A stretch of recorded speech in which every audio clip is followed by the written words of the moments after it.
I had bought Sabian Cymbals when they first came out, so I was a fan of the product. I love the way the cymbals felt. I love all the hand hammering. So when I went on tour with the new edition, which was the first real big, long, major tour, I was already playing Sabian. And I said, you know, this is who I am and this is what I'm doing. I would love to be on board. And they took a chance and signed me. I was on a hot tour, but they really believed in me and they knew that I was a fan of the product already because I'd already bought it myself. And that started a fantastic relationship that's been like 20 years long. See, what makes a great company great, people and the product. It's both things. And with Sabian, they had both things. They were a great company and still are because the people were cool. And there's a vibe about them that's very family. They don't have that corporate feel. They have a very hometown, small town feel of just you're in the family. And because of that, they operate from a place of real openness. So then I was able to have creative ideas that I was able to share with them.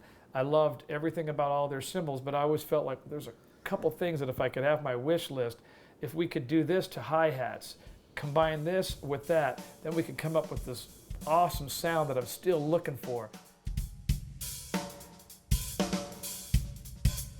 HHX groove hats were first born out of 13 years of me talking back and forth with Nort Hargrove, who's their president of manufacturing, and we would talk and I would record examples, and it was just an ongoing thing.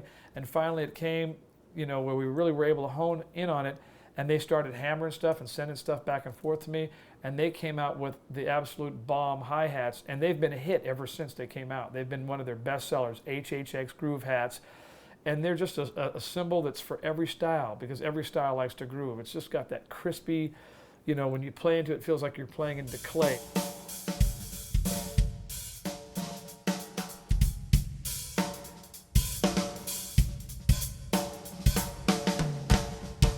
And then after that, I worked for a few more years to work on developing the HHX Groove Ride.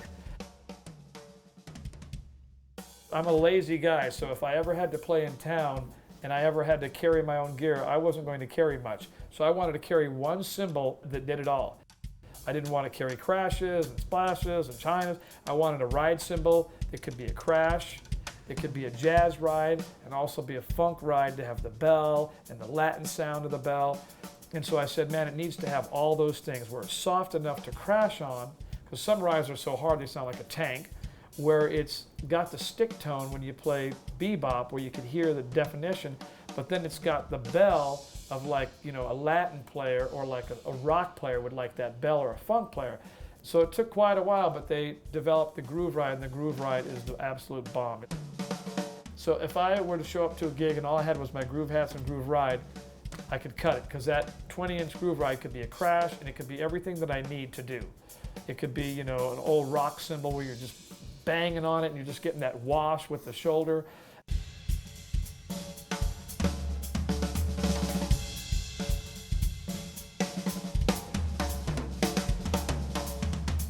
They're cutting edge, and they're always trying to improve their product. And they have a level of excellence that goes along with my own philosophy. And so hand in hand, we've helped each other build the education community, the cymbal market, the player market, and they're one of the favorite cymbals of players around the world because they have such variety, and they're one of the only of the major companies in the world that are still hand hammered. I mean, they got the cymbal smiths there making them by hand, not machine simulated like everyone else does, but these are the real old world cymbal makers sitting there for hours making that hammer mark, which makes that hand hammering sound what it is. You can't produce that with a machine. It's a human effort. If you think about it, most people don't, but when you're playing the drum set, you're really playing cymbals more than you're playing the drums. Because in any style of music, if you're playing like a funk groove, a 16th note groove, you're playing 16 notes on the hi-hat for every 2 on the snare, and for every maybe 2 on the bass drum if it's 1 and 3. So what are you playing the most? You're playing the hi-hats the most. When you're playing rock, you're playing on the ride. What are you playing the most? ride cymbal, more than you are the drums. When you're playing jazz, you're playing ride cymbal. Jazz is on the ride cymbal, and almost all other music is mostly on the ride, except for the bridges. So you're playing cymbals more than you're playing drums in the timekeeping process. And most people don't think about that. Sometimes they'll put a lot of time into picking a drum set, and then they just get any kind of cymbal. But what defines your sound, that I find, players, is your ride cymbal and your hi-hat. That's what defines your groove, because that's where your groove is kept. So to me, Sabian, spends so much time on developing killer hi-hats and killer ride cymbals, because that's where the time is stated. And not that drums aren't important, but you're keeping time on the cymbals, and the drums are just there in between.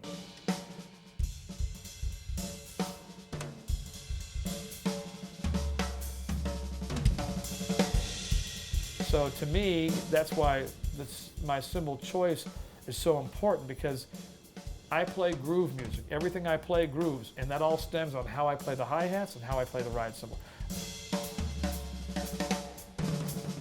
And the crashes are just for fun, just to accentuate the different things in the music. So I will be with Sabian forever, and I've been with them from the very beginning of my career. Loyalty pays off. You have to take a chance on people and be with them. Everybody wants to be with the hot gun right off the top, but never develop with anybody. And same with all my musical career choices and my instrument manufacturing choices. I chose to stick with the people that I believed in. And then in the end, they were winning horses, and they bet on me too. They don't know if I'm going to be here 25 years later. When they signed me to these companies, I could have been a flash in the pan, had one season of a tour, and that'd been the end. They don't know. They gave me a bunch of stuff, and who knows if it's ever going to pay off. But you take chances on people, and you take chances on companies, and I've been very blessed by the chances I've taken. I don't do something just to do it or to have it. A lot of people are like, oh, he's got a signature thing, so maybe I should.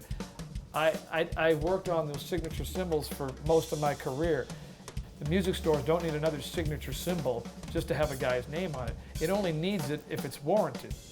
So, I've seen guys with signature things, but they don't play them because they're just trying to create a product to do it. Everything I've done, my career is like the tortoise and the hare.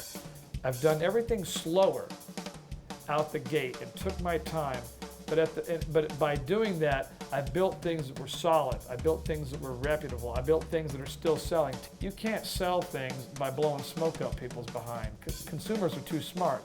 They know when there's integrity. They know when a cymbal has something and when a stick has something. So again, it's back to that biblical level of excellence, is only do something when there's a vision for it. Only create a product if there's a vision for it, if there's a need for it. We don't need to have another ride cymbal if it sounds like 25 others.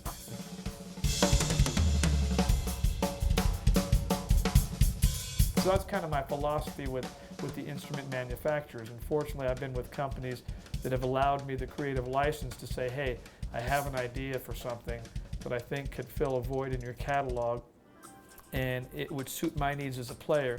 And I know I'm an average type of person that I'm not unique in the sense that I need some really freaky, weird 2-inch splash cymbal.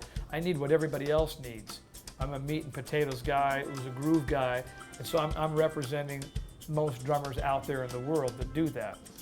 They're going to need hi-hats that play most styles of music. They're going to need a ride that's versatile. So I kind of represent what most drummers would need.